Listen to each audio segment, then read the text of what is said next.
Bonjour, je vais parler du 7e épisode de Gotham.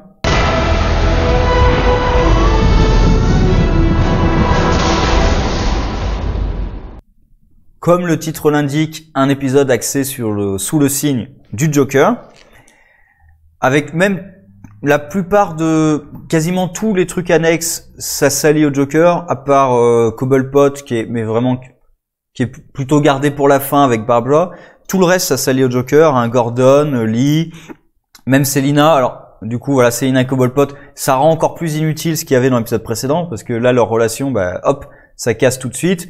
Et on apprend que Selina avait fait ça pour s'approcher de lui et le trahir à la fin, pour essayer de trouver un moyen de s'enfuir.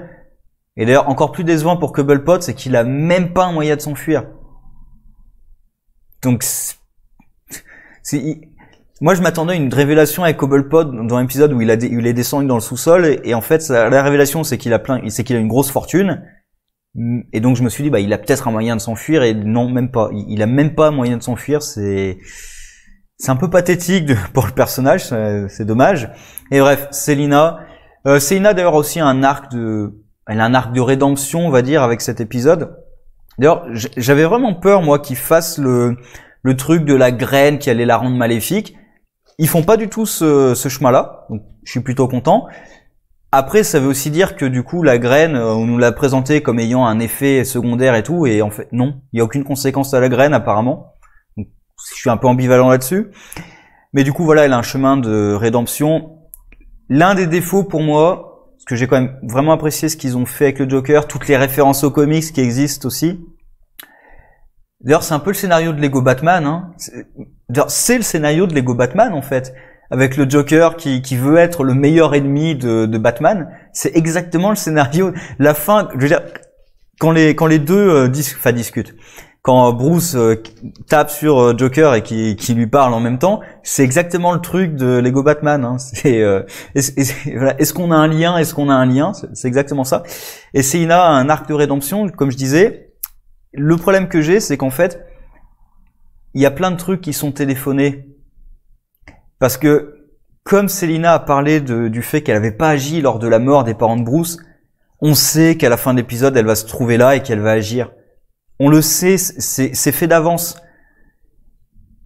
Quand Gordon et Lee sont capturés, c'est fait d'avance qu'ils vont remplacer le couple aussi. Et du coup, d'ailleurs, on se dit, le couple, c'est un peu dommage. En fait, ils ont pas vraiment exploité ça à fond. Donc voilà, le plan du Joker, c'est de créer un lien avec Bruce en participant en fait à la nuit où les parents de Bruce ont été tués sous ses yeux. Et c'est un plan qui, dans la tête du Joker, en fait, c'est un plan qui est plutôt intéressant pour justement l'esprit malade du Joker. C'est pas un gros plan, c'est pas je vais détruire la ville, non, le plan c'est je vais créer un lien intime avec Bruce. Et à la fin de l'épisode, il le crée, ce lien intime, puisque on retrouve enfin le Batman qui crée le Joker. Alors certes, il était déjà bien créé avant. Je pense qu'ils vont utiliser le nom de Joker maintenant, enfin j'espère, parce qu'au bout d'un moment, là en plus, il fait même la tirade de « Sans moi, tu n'es qu'une joke », sans un punching line.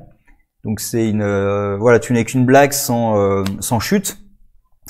Et après, il tombe dans les produits de Ace Chemicals. De toute façon, quand le titre c'était Ace Chemicals, on se doutait aussi que le Joker est tombé. C'est un peu le problème, c'est que d'un côté j'aime bien, mais il y a beaucoup de choses qui font référence aux comics, qui font référence à l'histoire du Joker, qui ont été préparées dans l'épisode précédent aussi. Du coup, il y a beaucoup de choses qu'on voit arriver, c'est un peu dommage. Mais bon, voilà, l'épisode, j'ai quand même passé un bon moment. On fait vivre vraiment le lore de Batman avec ça. Donc voilà, j'ai vraiment apprécié ce qu'ils ont fait dans cet épisode. Il y a Tetch qui hypnotise, qui maintenant est lié avec le Joker apparemment. Alors ils essaient de séparer les deux. Gordon essaie de le manipuler, mais bon voilà. Tetch de toute façon c'est un personnage secondaire. Hein. Bon, Echo aussi c'est un personnage secondaire. Bon ils sont présents, mais voilà ils servent vraiment pas à grand chose. Surtout Echo au final. Hein. Tetch il sert encore à quelque chose avec sa technologie d'hypnose, mais Echo vraiment elle sert strictement à rien. Et à la fin de l'épisode, j'ai bien aussi aimé la référence aux comics à la fin de l'épisode avec Riddler et Cobblepot qui enfin se remettent ensemble, et Riddler qui propose de créer un sous-marin pour le pingouin.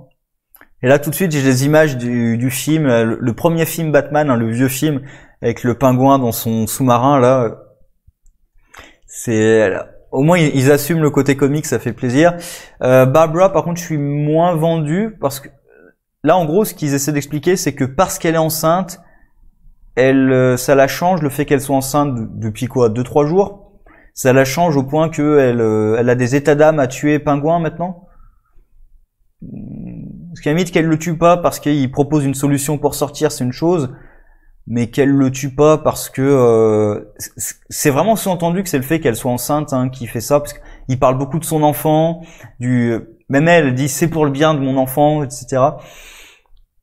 Voilà, je suis un peu le fait que Barbara elle le pardonne pas, mais quand même d'une certaine manière elle passe au-dessus de ça, même si elle lui pardonne pas ce qu'il a fait, elle passe quand même au-dessus.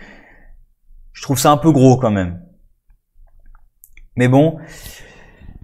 Globalement, voilà, moi j'ai passé un bon moment. Je trouve que ce qu'ils ont fait avec Jeremiah et du coup le Joker, c'est très casse-gueule d'essayer de donner un passé au Joker. C'est vraiment très casse-gueule. Là, ils ont quand même plutôt bien réussi, je trouve. En plus, ils peuvent encore, là avec ce qui lui est arrivé, ils peuvent altérer sa mémoire. Au pire, vu l'accident qu'il a, ils peuvent altérer sa mémoire, vu qu'en plus il est inconscient. Ils peuvent dire ça va le rendre encore plus fou, voire altérer son passé. Bon, après, tous les autres personnages connaissent son passé. Donc... Bon, mais globalement, tout l'arc de Jeremiah, moi, j'ai plutôt apprécié. Je vais pas cacher que j'étais très inquiet d'apprendre le Joker dans Gotham, et finalement, je suis plutôt content du résultat. Bon, en même temps, faut dire, entre-temps, on a eu le Joker de la Suicide Squad, qui aurait pu être un bon Joker, s'il l'avait utilisé. Ça aurait pu être un bon Joker avec Harley Quinn, mais ça ne l'a pas été. Voilà. Et sur ce, au revoir.